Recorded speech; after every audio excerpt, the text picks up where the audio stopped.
खैर, good for you, good for you. मगर आप लोगों को ये बताती हूँ कि आपको पता है यहाँ पे कुछ वजूहत है ना, देखो, फेल होने की। एक वजह तो मैंने अभी आपको बता दी कि लंबे लंबे कॉम्प्लेक्स सेंटेंसेस लिखते रहते हैं लोग। ठीक है, आपको कहा जाता है कि मुश्किल से मुश्किल अंग्रेजी लिखो, तुम्हारी अंग्रेजी अप टू मार्क नहीं है। दूसरा, आप लोगों को एविडेंस वाली चीज में बहुत फंसाया जाता है कि जिसके पास ज्यादा एविडेंसेस है वो ऐसे पास करेगा, आपकी मेंटल कैपेसिटी पे फोकस नहीं किया जाता। तीसरी एक बहुत बड़ी वजह पता है क्या होती है? जब हमारा रिजल्ट, हमारा जो वो आया था, ऐसे का एग्जाम हुआ था ना पहली दफा, तो मेरी भी फर्स्ट अटेम्प्ट थी। ठीक है, मैंने मैंने ये हर तरह का टीचर देखा हुआ है। ठीक है, मैंने हर तरह के टीचर से ना, टीचर की जो आप कह लो कि क्रिंज किस्म की मेथोडोलॉजी है वो भी देखी हुई है। और आप जब पहली अटेम्प्ट दे रहे होते हो ना, तो आप अफेक्ट भी बहुत ज्यादा होते हो कि यार शायद यही टीचर सही बता रहा है, ये इतने अच्छे से पढ़ा रहा है। अब होता ये है ना कि जब हमारा सीएसएस का इंग्लिश का एग्जाम हुआ था ना मेन, तो आपको पता है हर ग्रुप में जो बड़े बड़े टीचर्स थे वो क्या शेयर कर रहे थे? पेपर शेयर कर रहे थे आगे लिख के कि पेपर में ये वाला एक्सपोजिटरी आया था, ये आर्ग्यूमेंटेटिव आया था, ये एब्स्ट्रैक्ट आया था, ये बता रहे थे कि आपका ये वाला टॉपिक कौन सा टॉपिक था। ठीक है, अब जिन बेचारे बच्चों ने किसी एक टॉपिक को एक्सपोजिटरी समझ के कर लिया ना, और वो असल में आर्ग्यूमेंटेटिव था, तो वो वहीं पे रो रहे कि बस हम तो फेल हो गए।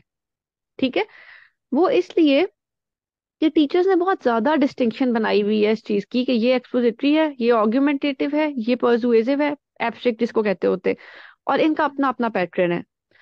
एब्स्ट्रैक्ट तो कॉज आप लोगों को मैं अगर, जी, कॉज एंड इफेक्ट वाला भी होता है ना मैम, जैसे मैं कि बता रही हूँ, कॉज मैं एंड बता, हाँ, ये देखें, अब आपके माइंड में ये कॉज एंड इफेक्ट भी किसी ने डाला हुआ है।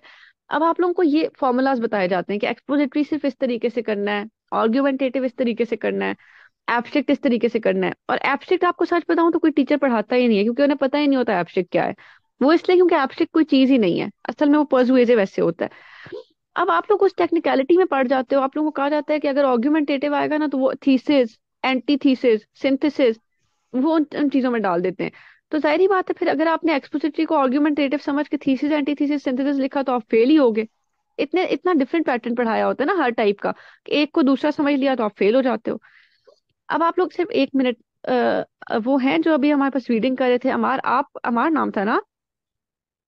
आप लोगों ने कभी एफपीएससी के पास्ट पेपर्स देखे हैं ऐसे के? यस मैम, यस देखे। मैम, देखें। सबने यस देखे? मैम। कभी आप लोगों ने ये जगह पढ़ी है उसकी डिटेल से? Yes yes ma'am. Ma'am. Yes ma'am. पढ़ी।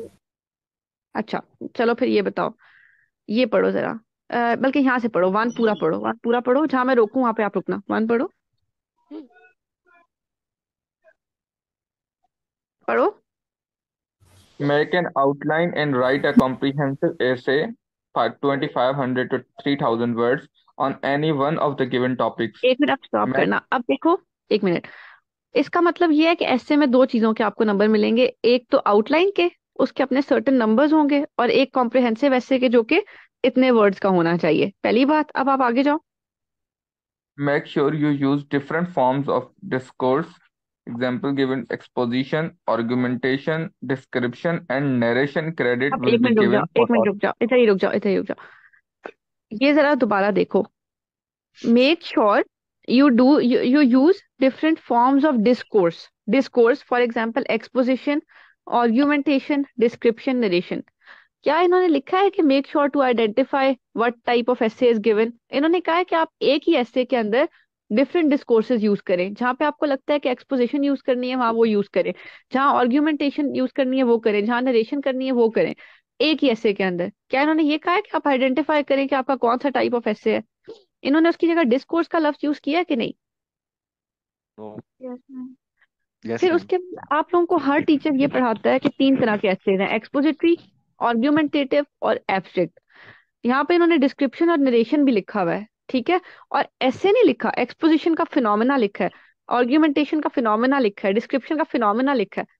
तो अब आप लोगों को समझ आ रही है कि ये आप लोगों को खुद एक बहुत बड़े मार्केट ने, जो हमारी कमर्शियल ऐसे के टीचर्स हैं, उन्होंने आप लोगों को बहुत गलत चीज में फंसा दिया है।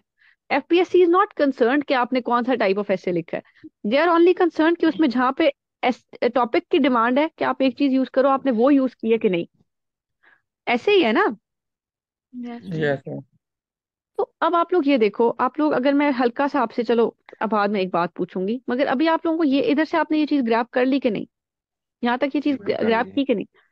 हाँ, अब आप लोग आगे देखो। चलो मैं आप लोगों को ये बात एक पूछूंगी फिर।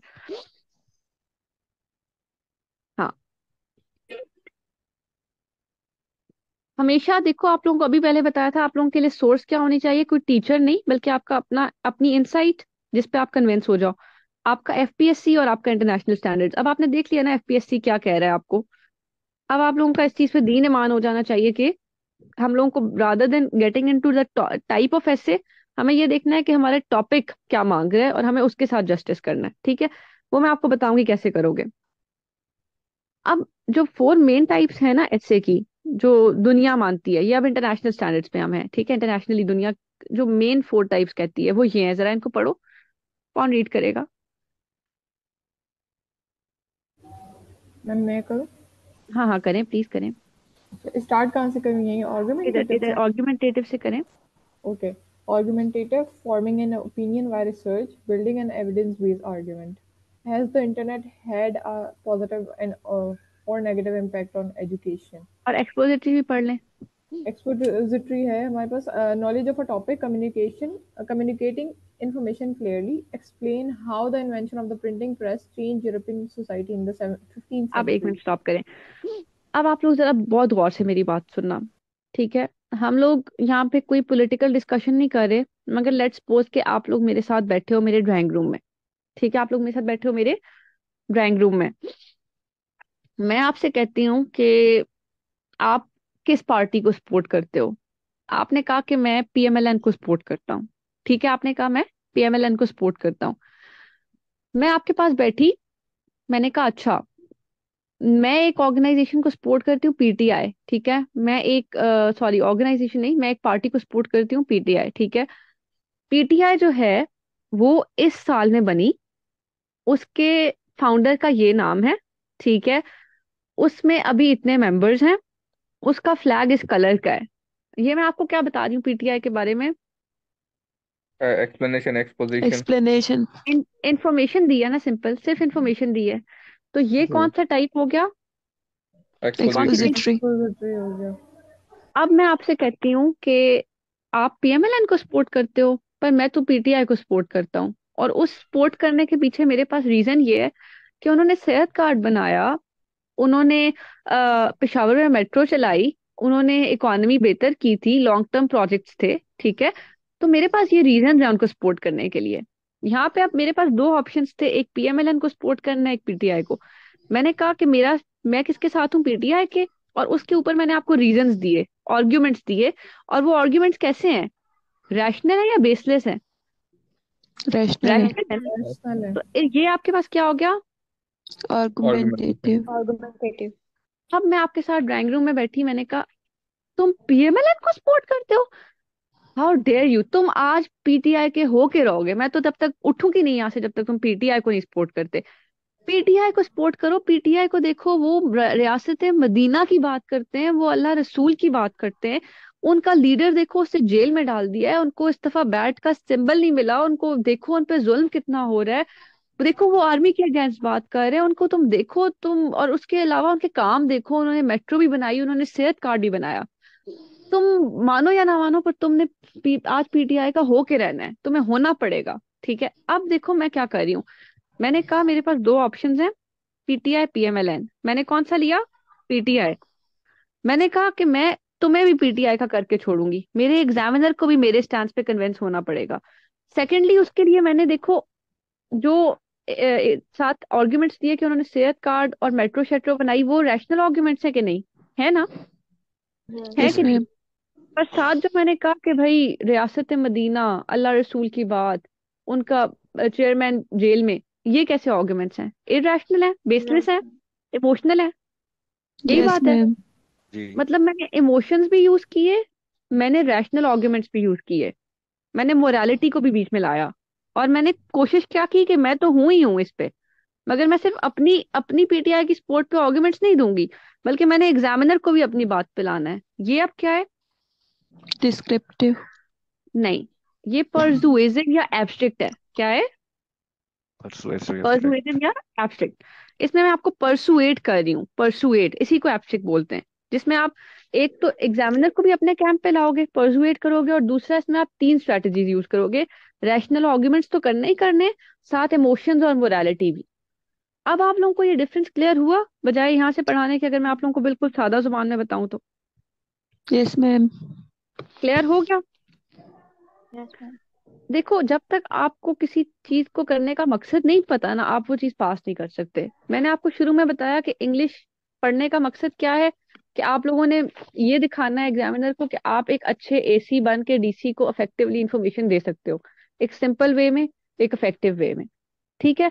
अब एस्से को स्पेसिफिकली पढ़ने का या लिखने का क्या मकसद है, अब मैंने आपको बता दिया कि हर एस्से से आपका मकसद क्या है। एक्सपोजिटरी एस्से में आपका क्या मकसद है, किस चीज पे आपको जज किया जाएगा कि आप कितनी अच्छी इंफॉर्मेशन दे रहे हो। आर्ग्यूमेंटेटिव में किस चीज पे जज किया जाएगा कि आप अपनी बात को किस तरह जस्टिफाई कर रहे हो, ठीक है, कितने अच्छे रैशनल आर्ग्यूमेंट्स देके। और पर्सुएसिव में किस चीज पे आपको पास किया जाएगा कि आपका एग्जामिनर आपकी बात पे कन्विंस हुआ कि नहीं हुआ, और उसमें आपने कितने अच्छे इमोशनल, मॉरल और रैशनल आर्ग्यूमेंट्स दिए। ठीक है ना? अब सबसे मुश्किल इनमें से कौन सा काम है इन तीनों में से? परसुएट।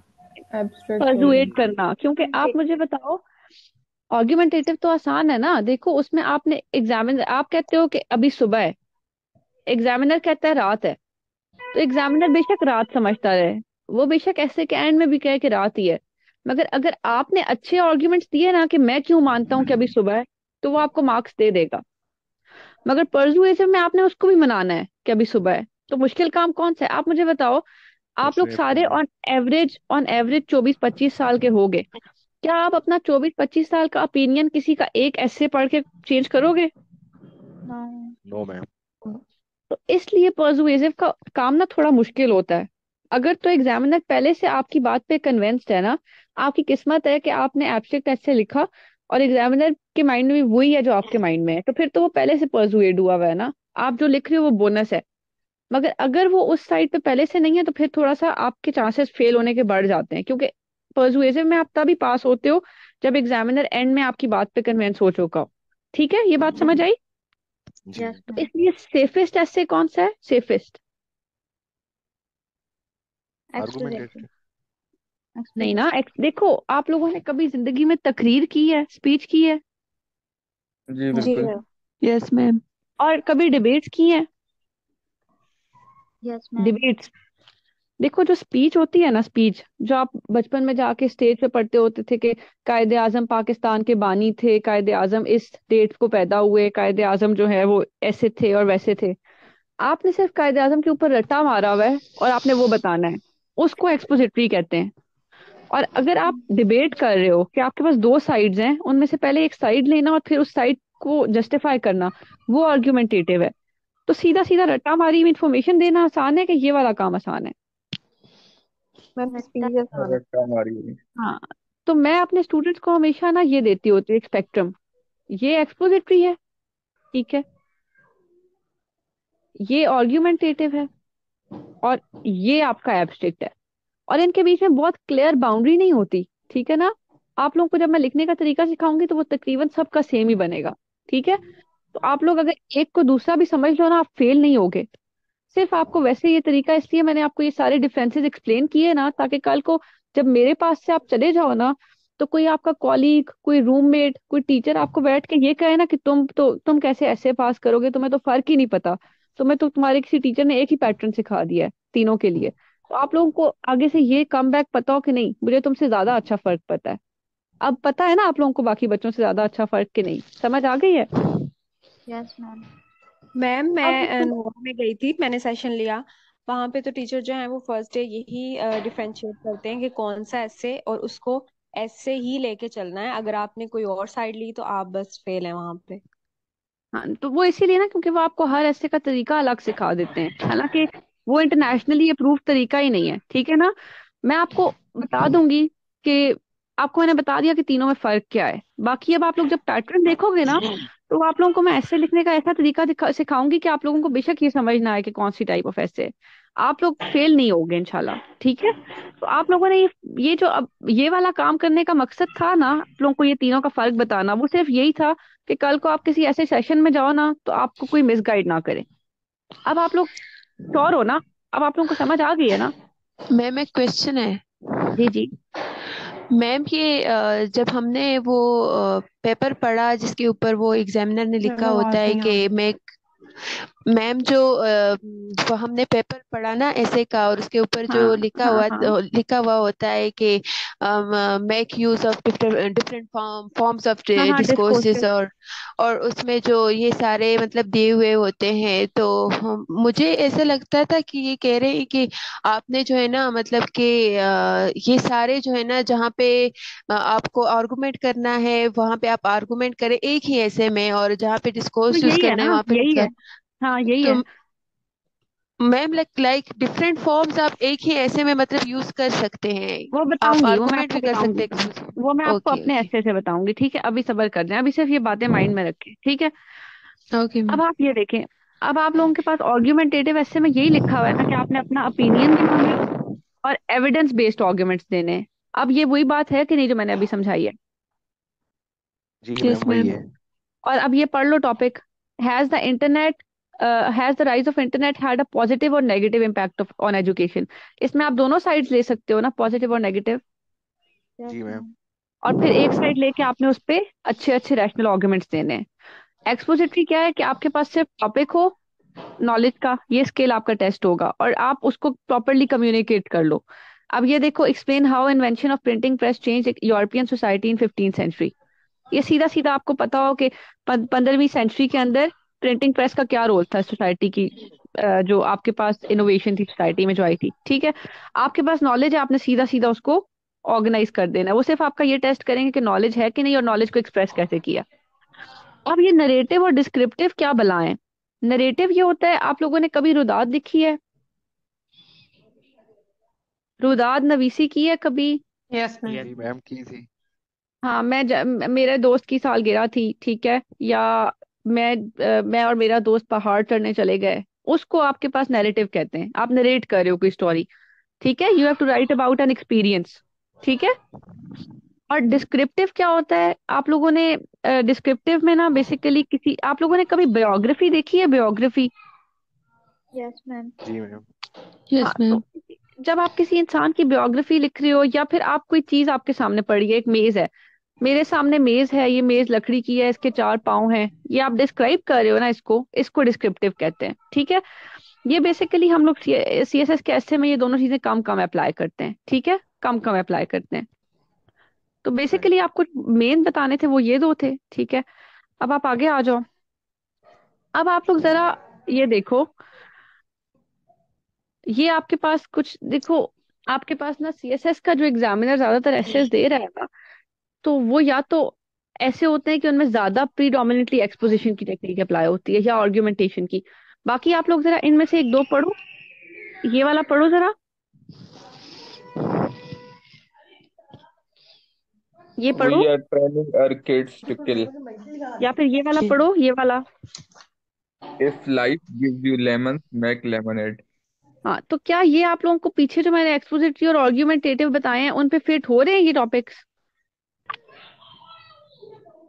ये वाले जो टॉपिक्स मुझसे उधर नहीं फिट हो सीखी रहे है। नहीं हो रहे ना? क्लियर नहीं आर्ग्यूमेंटेटिव हो रहे? नहीं है।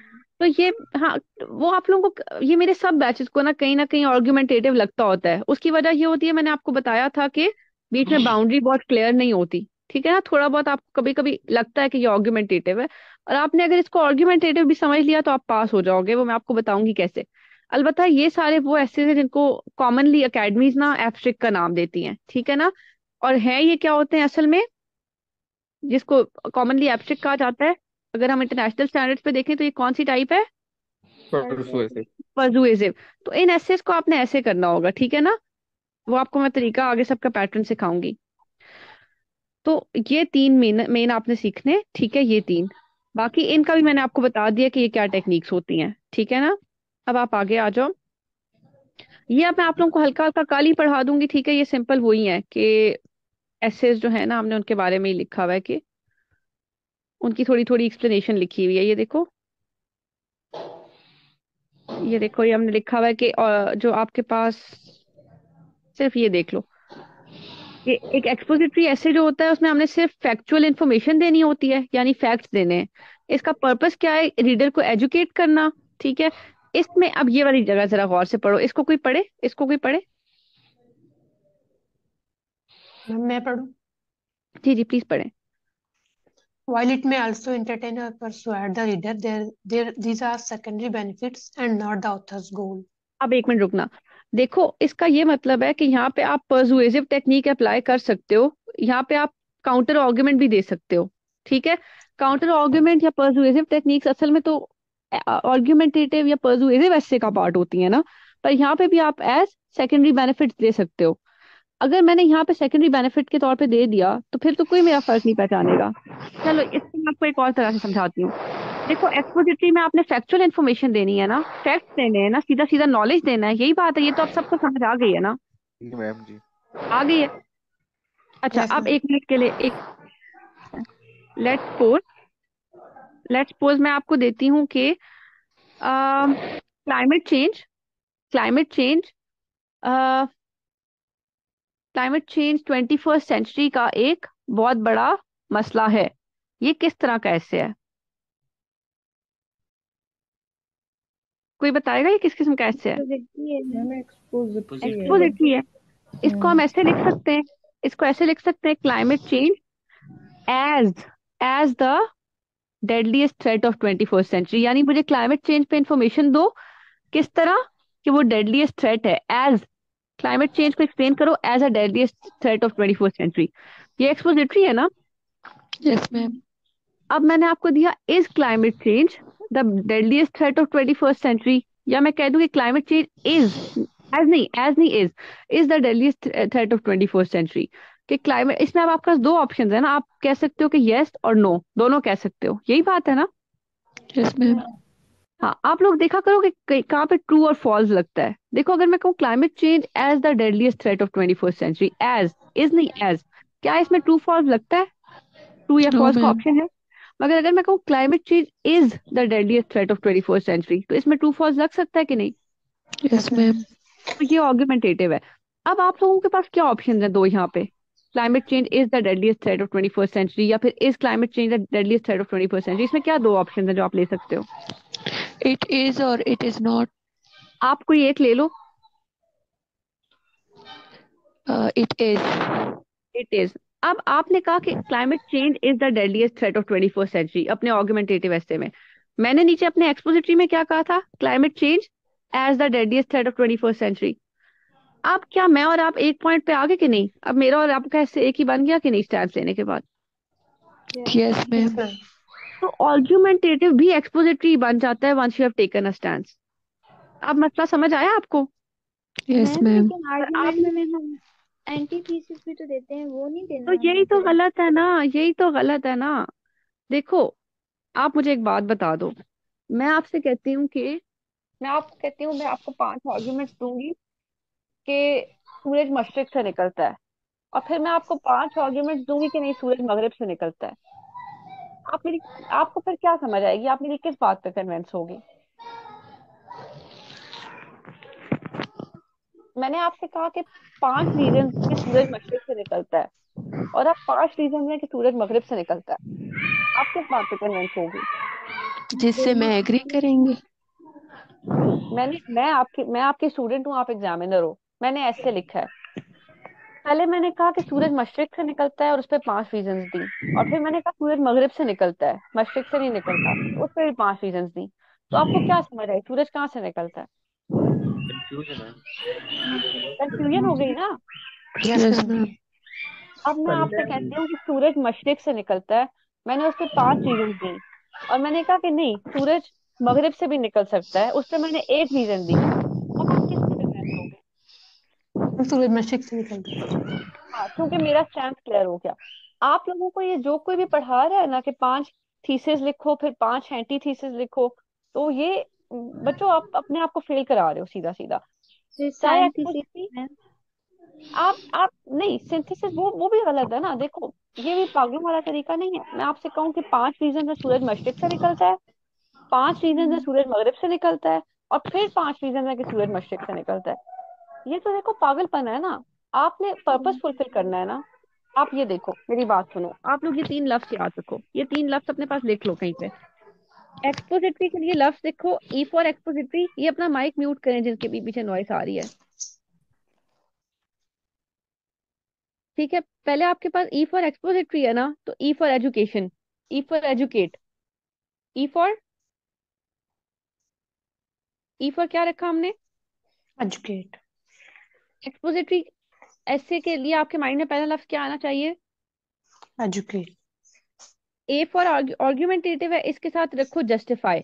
आर्ग्यूमेंटेटिव में आपने क्या करना है? अपना स्टैंड जस्टिफाई, जो आपने साइड ली उसे जस्टिफाई। आर्ग्यूमेंटेटिव के लिए लफ्ज क्या है? Justify. और तीसरा है एब्स्ट्रैक्ट या परसुएसिव ऐसे, उसके लिए क्या है? परसुएड। परसुएसिव ऐसे के लिए क्या है? परसुएड। क्या अब आपने अपने स्टैंड पे एग्जामिनर को भी परसुएड करना है। ये तीन लफ्ज हो गए, हो गए ना? ये लफ्ज सब याद रहेंगे।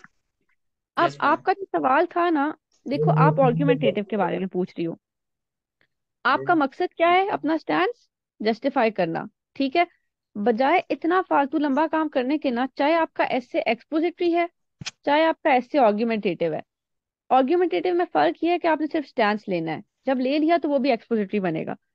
जो काउंटर आर्गुमेंट है ना, काउंटर आर्गुमेंट देखो, अगर मैं आपको एजुकेट भी कर रही हूँ, मुझे उसने कहा कि climate change as the biggest threat of 21st century, मैंने उस पर सिर्फ एजुकेट करना है, क्लाइमेट चेंज को बताना है as the biggest threat of 21st century. अब अगर दो लोग हैं, दो बच्चे हैं, एक बच्चा है वो आपको सिर्फ ये बताता है क्लाइमेट चेंज कैसे 21st सेंचुरी का बिगेस्ट थ्रेट है, और एक आपको बताता है क्लाइमेट चेंज कैसे 21st सेंचुरी का बिगेस्ट थ्रेट है, पर वो साथ ये भी बताता है कि इसको एक बिगेस्ट थ्रेट ना समझना किस तरह गलत है। ठीक है, कैसे वो बाकी थ्रेट्स, अगर हम कहें कि और भी थ्रेट्स हैं जो इससे बड़े हैं, तो कैसे ये चीज गलत है, उसकी पिक्चर दिखा के, उस चीज से भागे बगैर, छुपाए बगैर आपको बता रहा है कि कैसे और भी थ्रेट्स हैं, मगर ये उन थ्रेट्स से बड़ा है। आप लोग किस बच्चे की बात पे ज्यादा अच्छा एजुकेट होगे? आर्ग्यूमेंटेटिव की सेकंड। बात नहीं करी, जो आपको दूसरी साइड भी दिखाएगा ना, और फिर उस बात को Yes, ma'am. रिगेट भी करके दिखाएगा। तो बच्चों आप लोग काउंटर आर्गुमेंट एक्सपोजिटरी में भी डालोगे, आर्ग्यूमेंटेटिव में भी डालोगे, पर काउंटर आर्गुमेंट आपके पास हमेशा एक सेकेंडरी हेडिंग होती है। ठीक है ना? आपने रहना अपनी बात पे ही है, उसकी ऑपोजिट बात आपने सिर्फ इसलिए दिखानी है कि आपकी बात में थोड़ा सा ज्यादा वजन आ जाए।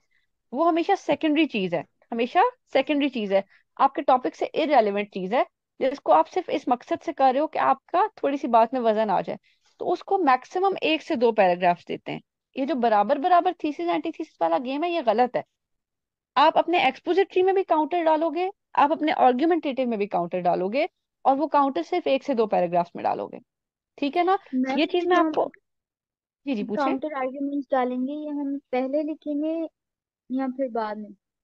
बाद में, बाद में। ये देखो, मैं आपको अपनी पास हुई हुई आउटलाइन दिखाऊंगी ना, मैं आपको अपनी मैम वो वो देखिए, आउटलाइन दिखाऊंगी जो मेरी पास हुई है। ये टॉपिक पढ़ो, ये अभी हमारा कल का टॉपिक है, मगर आप वैसे चलो सिर्फ ये पढ़ो, ये पढ़ो, ये पढ़ो जरा। Online learning is not only convenient but often more, ठीक है ma'am, affective, often more affective, effective affective. than traditional classroom कौन education. सी टाइप ऑफ एसे है? कौन सी टाइप ऑफ एसे है? एक्सपोजिटरी। आर्ग्यूमेंटेटिव। Suppository. एक्सपोजिटरी है ना, Argument, एक्सपोजिटरी है ना। Expository. अब ये पढ़ो, how online education is more convenient than traditional classroom education. इसी का एक पार्ट उठाया हुआ है ना, इसका ही एक पार्ट उठा के डायरेक्ट लिख दिया ना एज इट इज उन्हीं वर्ड्स में, Yes, ma'am. और नीचे उस पे बहुत से आर्गुमेंट्स दिए हुए हैं कि नहीं? 4 से 5 दिए हैं कि नहीं? दिए हैं ना? Yes, Yes ma'am. Yes. Ma'am. ये मैंने क्या किया हुआ है? एक्सपोजिशन की हुई है, आर्गुमेंटेशन की हुई है? आर्गुमेंटेशन। एक्सपोजिशन है ना, सीधा सीधा एक्सपोजिशन की हुई है ना, मतलब हम्म। सीधे सीधे एजुकेटिव वर्ड दिए हुए हैं। फिर अगला वाला ये पढ़ो, ये पढ़ो। Online how education is online. more effective than traditional classroom education. अब ये इसी का दूसरा पार्ट उठाया हुआ है, उसने कहा था कि नॉट ओनली कन्वीनियंट। अब नॉट ओनली से क्या जेस्टर जाता है कि वो इस बात पे कन्विंस्ड है पहले से, ठीक है, कि कन्वीनियंट है। नॉट ओनली का मतलब ये है ना कि नॉट ओनली जब आप कहते हो कि ये चीज मैं मानता हूँ कि कन्वीनियंट है, तो उस पे 5 पॉइंट्स दिए। But often more effective, but often more effective का मतलब ये है कि मेरे शोल्डर्स पे थोड़ा ज्यादा बर्डन है, इस बात पे मैंने ज्यादा पॉइंट्स देने कि वो इफेक्टिव है। मैंने यहीं से वर्ड्स उठाए कि हाउ इट इज इफेक्टिव, और उस पे कितने पॉइंट्स दिए? 7, 7 दिए हुए हैं ना, 7 दिए हुए हैं ना। Yes, ma'am. Yes, और यहाँ ma'am. पे मैंने उस पे मैंने उसको एजुकेट किया है सीधा सीधा 7 पॉइंट्स दे के, यही बात है, Yes. Yes ma'am. यही बात है। अभी तक इस एस्से में एक्सपोजिशन लग रही है, जी। अब जरा ये पढ़ो। Online education also some shortcomings also has some shortcomings compared when, to traditional classroom education. ये क्या है, Counter, ma'am. काउंटर है काउंटर ना, में Yes, ma'am. ये अब मैं आर्गुमेंटेटिव